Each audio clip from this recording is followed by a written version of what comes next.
ఓం శ్రీ గురు దక్షిణామూర్తయే నమః. దక్షిణామూర్తి స్తోత్రం.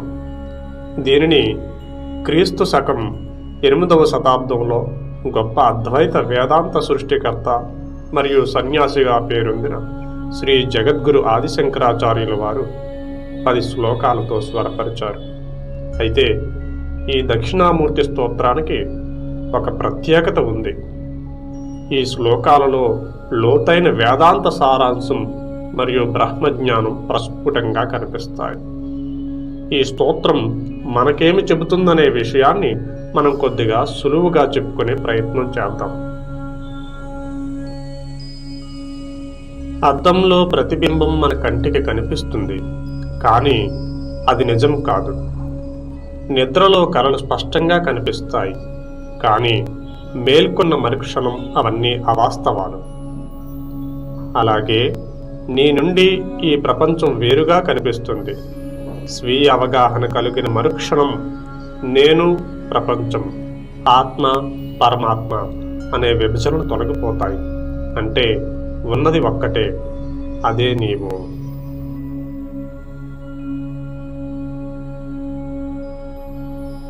విశ్వం అనే స్పృహ నీలో ఎక్కడ పుట్టిందో, భేదం లేని సత్యం కూడా అక్కడే జనించింది. ఈ రెండింటికి మూలం ఒక్కటే. ఈ స్పృహే పెరిగాక భిన్నంగా కనిపిస్తుంది.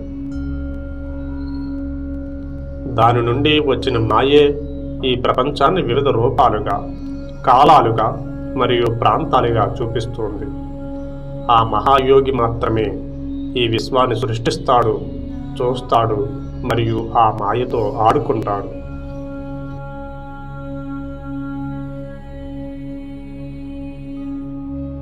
నీలో ఉన్న ఈశ్వరుని సంకల్పం వలనే ఈ అవాస్తవ ప్రపంచం వాస్తవంగా కనిపిస్తుంది.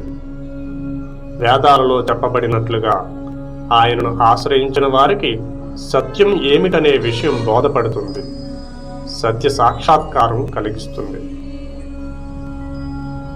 అంతిమంగా ఈ సత్యావగాహనే మనల్ని జనన మరణ చక్రం నుండి బయటపడేస్తుంది.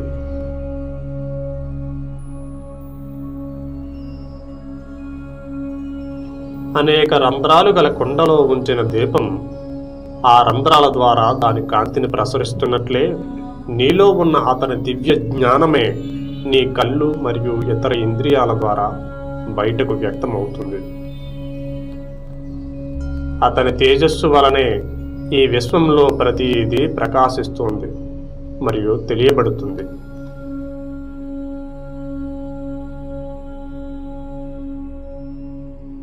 ఈ శరీరం, ప్రాణం, ఇంద్రియ అవయవాలు అస్థిరమైన బుద్ధి మరియు శూన్యతలను తమ నిజమైన ఉనికిగా భావించేవారు అందులై ఉంటారు. వారు తప్పుడు నమ్మకాలను కలిగి ఉంటారు, కానీ సత్యాన్ని అంగీకరించడానికి ఇష్టపడరు. మాయ యొక్క శక్తితో సృష్టించబడిన ఈ మాయను ఆయన మాత్రమే నాశనం చేయగలడు.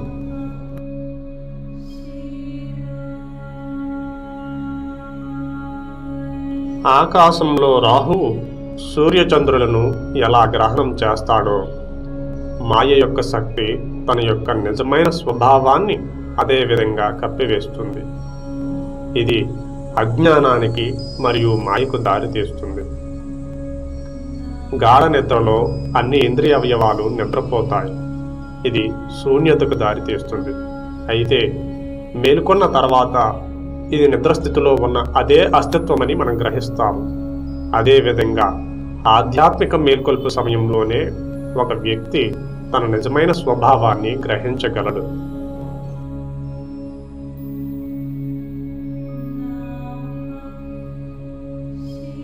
బాల్యం, యవ్వనం మరియు వృద్ధాప్యం వంటి దశలలో, నిద్రస్థితిలో మరియు ఇతర 3 స్థితులలో, మరియు ఎలాంటి కఠిన పరిస్థితుల్లోనైనా సరే ఆత్మ ఎల్లప్పుడూ పరిస్థితులు మరియు సమయంతో సంబంధం లేకుండా ప్రకాశిస్తుంది. భగవంతుడు తనకు లొంగిపోయిన వారికి తన శుభ సంజ్ఞ ద్వారా స్వీయ స్వభావాన్ని వెల్లడి చేస్తాడు.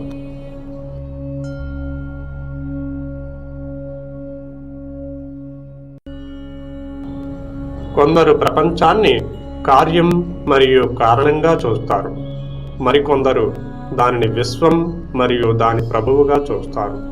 ఇంకొందరు గురువు శిష్యుడు, తండ్రి కొడుకు, సృష్టి సృష్టికర్త, ఇలా ప్రతి బంధంలో తేడాలను చూస్తారు.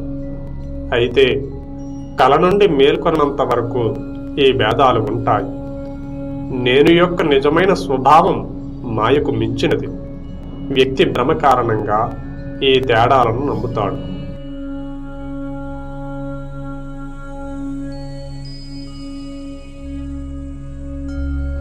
ఈ విశ్వం అనేది భూమి, నీరు, అగ్ని, గాలి మరియు ఆకాశం అనే 5 అంశాలతో రూపొందించబడింది. సూర్యుడు, చంద్రుడు మరియు స్పృహలచే నియంత్రించబడుతుంది. చలించేవి మరియు చలించని అస్తిత్వాలన్నింటినీ భగవంతుని నుండి మూర్తీభవించిన ఈ 8 శక్తి స్వరూపాల ద్వారా మాత్రమే వ్యక్తమవుతున్నాయి. పరమాత్మ అయిన భగవంతుడు తప్ప మరొకటి లేదు. జ్ఞాని మాత్రమే ఈ సత్యాన్ని అర్థం చేసుకొనగలడు.